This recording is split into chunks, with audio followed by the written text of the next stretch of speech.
किसी गांव में राहुल नाम का लड़का रहता था।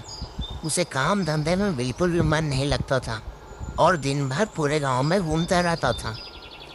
दाना चुग रहे पक्षियों को भी मारकर भगा दिया करता था।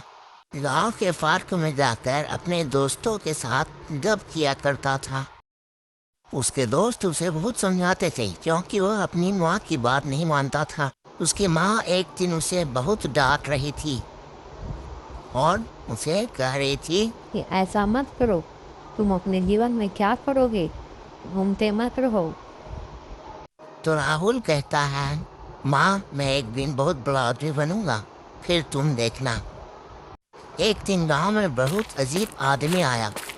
उसकी बहुत बड़ी बड़ी आंखें थी, बहुत बड़े बड़े बाल थे, एकदम दानव की जैसा लगता था, जैसे वो राक्षस हो। अपने बड़े कदम को ओ जल्दी जल्दी गांव की तरफ बढ़ा रहा था। उसे उधर से राहुल आता दिखाई देता है। सामने दानव को देखकर राहुल भी रुक जाता है। दानव बोलता है, बेटे तुम्हारी किस्मत बहुत ही अच्छी है, मेरे साथ चलो, मैं तुझे कुछ दिखाऊंगा। राहुल जाने के लिए तैयार हो जाता है। दानव उसे अपने पीछे आने को कहता है और अचानक ही उसे एक सुनसान और अंधेरी जगह पर ले जाता है और अचानक रुक कर गायब हो जाता है और एक शैतान के रूप में आता है। राहुल डर से गिर जाता है और उठकर भागने लगता है।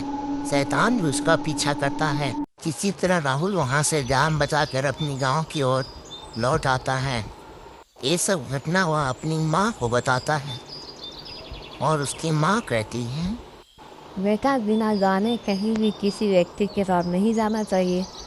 अपने माता पिता से एक बार पूछ लेना चाहिए। राहुल कहता है, आपके आज्ञा के बिना मैं कहीं नहीं जाऊंगा, आप जो कहोगे वही मैं करूँगा। राहुल अपने दोस्तों को भी समझाता है, माता पिता की बात क्यों हमेशा माननी चाहिए, क्योंकि माता पिता बच्चों की भलाई के लिए ही कहते हैं, अच्छे भविष्य के लिए कहते हैं।